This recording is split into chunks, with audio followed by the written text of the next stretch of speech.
Moc, zodpovednosť a neustála pozornosť verejnosti. Ako vlastne vyzerá deň človeka, ktorý vedie celý štát? Dnes sa na to pozrieme zblízka. Som Chloe Clark z Weasel News a vysledujete špeciálny deň s guvernérom Jeremy McKinleym. Nachádzame sa budovou guvernérovho úradu, kde o malú chvíľu privítame samotného Jeremyho McKinleyho. Guvernér je známy svojim pracovným nasadením, ale dnes sa pozrieme aj na jeho ľudskú stránku. No tak dovolte mi privítať Jeremyho McKinleyho. Dobrý deň. Dobrý den. Tak teraz sa môžeme presunúť do vašej kancelárie, kde nám ukážete, čo robíte. Ano. Tak jdeme na to. Toto je miesto, kde sa príjmajú rozhodnutia, ktoré ovplyvňujú celý štát San Andreas. Pán guvernér, povedzte nám, ako vyzerá váš bežný pracovný deň. Tak můj běžný pracovní den začíná v soukromém domě, kde se probudím a začnu vyřizovat e-maily, telefonáty a ostatní důležité věci, bez kterých bych jsem se neobešel. Následně kontaktuju tedy pány, jsou vlastně 24/7 hodin denně se mnou, ty mě eskortujou tam, kam potřebuji.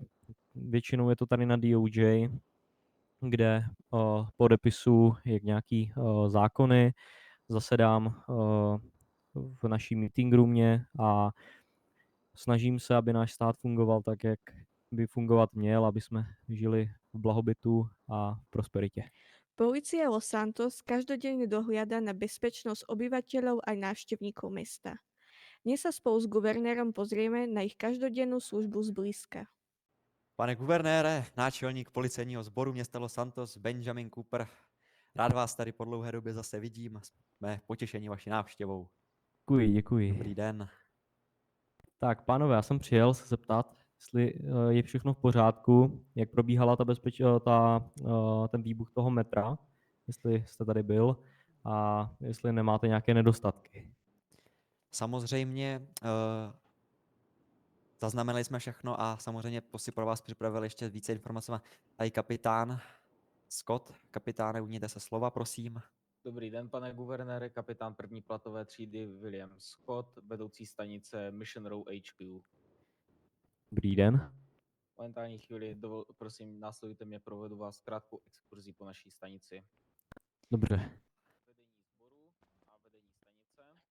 Že budete dělat, že to vám řekne, nebudete dělat nic jiného. První kancelář je kapitánská a komanderská kancelář, kde můžete vidět, jak pan komandér řeší s lieutenantem nějaké služební záležitosti ohledně fungování našeho supervizorstavu, což jsou seržanti, kteří mají na starosti řadové oficery a starají se, aby měli vše potřebné k výkonu služby a řeší případně nějaké problémy, které nastanou v službě, aby jsme jim co nejvíc efektivnili a zpříjemnili službu. Vidím, že pan je docela frustrovaný. Prostě budete dělat Zde je jenom bufet, kde se můžeme vždycky občerstvit, tedy pokračujeme zde zasedací místnost, kde se projednávají vždy nějaké sborové změny, případně se dělá debriefing nějakých závažnějších akcí.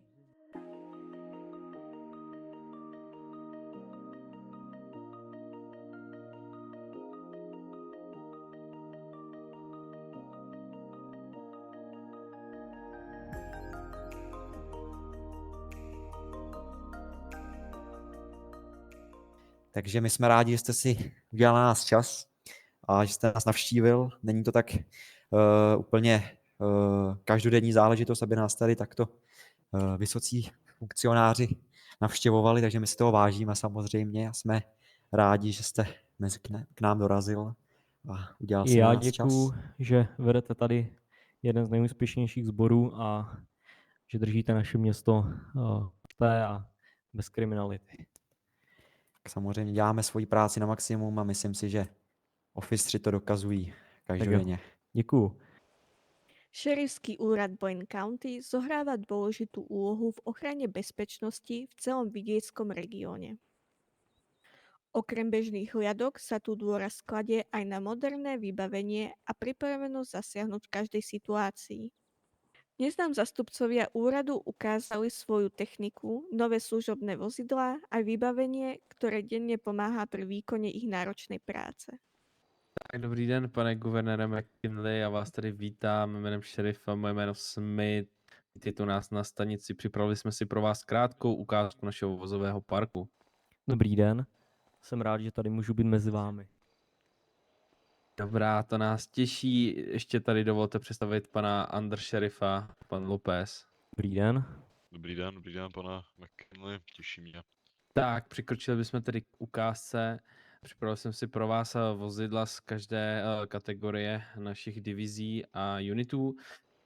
Když přistoupíte teda ke mně, tak v první řadě tady máme Ford Mustang GT 5 litr 8 válec. Je to vozidlo z unitu Traffic Enforcement, kdy toto vozidlo použije pro následování vozidel, které dosahují vysokých rychlostí na dálnici speciálně. Dále tady máme Dodge Ram 1500. Je to taktéž high speed vozidlo, které používáme převážně pro vozidla, která jedou v offroadu vysokou rychlostí. Máme to teď nově, takže musíme pochválit, že je to velice dobrý stroj. Tak, dále tady máme dvojici z klasické patrolovací činnosti a Charger 2018 a Ford Explorer 2016. Jsou to vysoce používaná vozidla našimi příslušníky, jsou velmi oblíbená, obě dvě jsou velice dobře vybavená. Tak, dále tady máme zástupce taktéž z divize Traffic Enforcement a to je Suzuki, taka MBU unit, taktéž používám velice často, hlavně v downtownu, kde se hodí, jak jsou tam ty uličky, tak se tam dá dobře projet.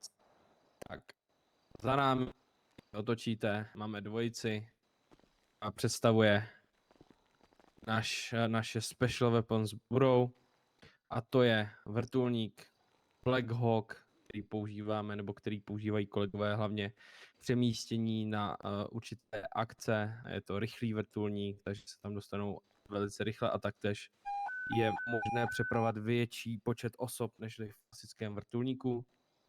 Dále tady máme vozidlo Bearcat, který slouží ke speciálním operacím. Může schytat až několik 556 do skela i do gumy a tak či tak zůstane skoro nepoškozená. Vidíš, je to takový nejlepší mazlíček pro lidi, co nedokážou poslouchat. Tak já bych chtěl ještě říct tady k tomuhle dnu něco a to je vlastně to, že takhle přesně tak můj den nevypadá. Tady tohle je jenom ta smetánka toho, jo.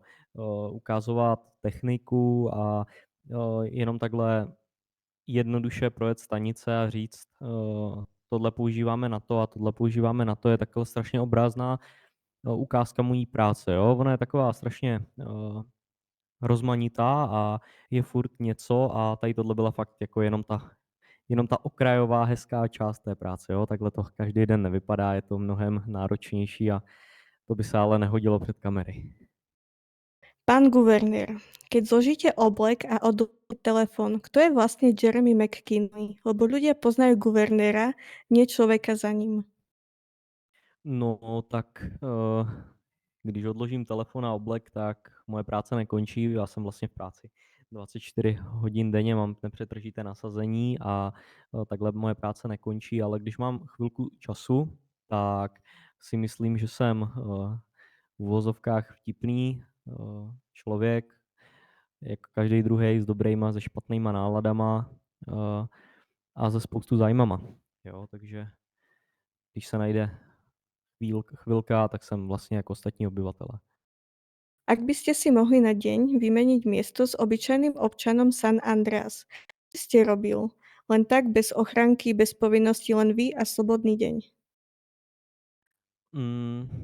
Jel bych si nakoupit, zašel do podniku a kdybych si mohl vybrat jakoukoliv práci, co bych chtěl dělat, jenom na jeden den, tak by to bylo určitě práce v nějakém prodejním řetězci. A ak by ste nebol guvernérom, kam by vás vietor zavial? Riadili by ste firmu alebo by ste boli nejakým DJom na jachte? Lebo úprimne mám také tušenie, že máte takýto vibe. Já si myslím, že kdybych nebyl guvernérem, tak bych byl investorem, protože už investuju a mám zainvestovanou i v pár podnikách tady ve městě, takže si myslím, že bych byl určitě podnikatel. Nebo rybář. Rybár. Ano, ano. Mám rád ryby. Baví vás chytať ryby. Ano, ano. Párkrát si Mm. zajedu, sice tady s pánama, já rybařím, oni kolem mě jezdí na člunech, ale mám rád takovou pohodovou práci. A akú No, najväčšiu pěkně. rybu ste ulovil? Největší? Mhm. Já nevím, jak tak mečouna. Fakt? Takový jo, s tím velkým nosem. Mm, Jak to má? tak to je fakt veľká ryba. To je. No, tak prejdeme na ďalšiu otázku. Aké 3 veci by ste si zobral na opustený ostrov a nepočítame štátny rozpočet ani osobného asistenta? OK. Určitě by to byl lano, sekeru a zapalovač. Každý máme niečo, čo by sme radšej nepriznali. Tak mi povedzte, aké je vaše guilty pleasure? Fast food o polnoci, reality shows alebo možno karaoke po 2 pohároch vína? Moje guilty pleasure bude asi pít alkohol, přímo víno, někde s kamarády a pouštět si hlasitou hudbu a otravovat všechny sousedy. Čo by ste chceli, aby si o vás ľudia pamätali, keď raz odídete z funkcie? Když bylo něco potřeba řešit, tak jsem neutekl.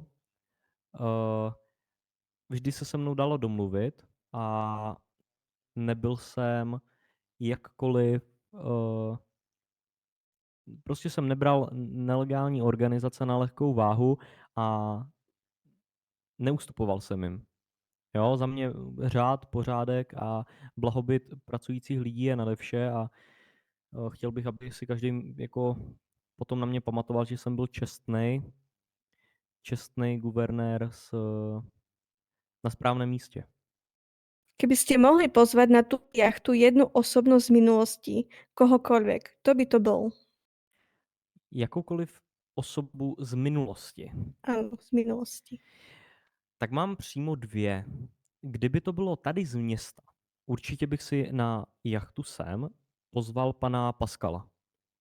To nevím, jestli budete znát, to byl bývalý pan attorney generál, co tady byl přede mnou, před mojí funkcí, tak toho určitě, protože si myslím, že to byla osoba s dobrými úmysly a myslím, že bych s ním rozuměl a určitě bych si od něho nechal poradit. A kdyby to byl někdo, kdo už nežije a mohl bych si vybrat kohokoliv, byl by to Charlie Kirk. A s tím bych si popovídal taky o jeho myšlenkách a byl v obraze. Takže tyto dvě osobnosti. Viete vôbec niekedy vypnúť a byť len Jeremy? Bez kamier, bez rozhodnutí, len sám sebou? Tohle je taková složitá otázka, protože každý den a nepřetržitě mi chodí e-maily, telefonáty a tohle, takže takhle to nejde, ale občas třeba na hodinku, když jsem se správným člověkem, tak vypnout umím, ale není to, že bych přestal myslet na svoje povinnosti. Keď sa večer pozriete do zrkadla, vidíte ešte Jeremyho McKinleyho alebo už len guvernéra? Myslím si, že vidím oboje. Kdybych si mohl vybrat, tak už bych guvernérem zůstal na furt. Takže vidím oba, ale guvernér je tam častěji.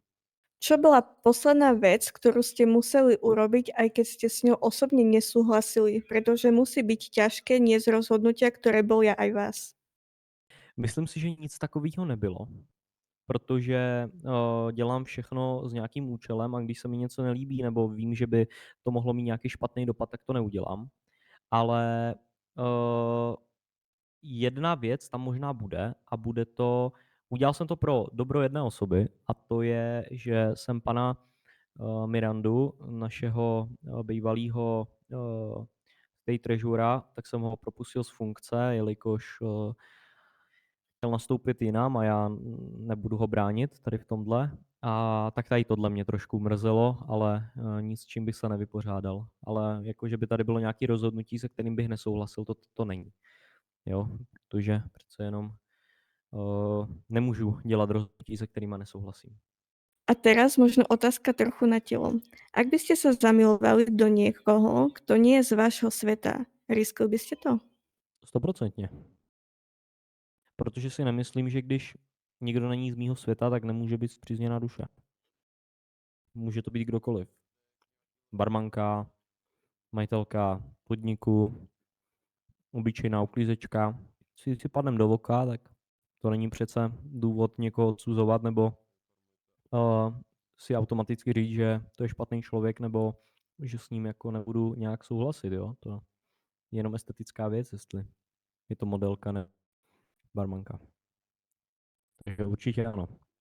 Ľudia hovoria, že máte prírodzený šarm. Využívate ho aj mimo úrad, pán guvernér?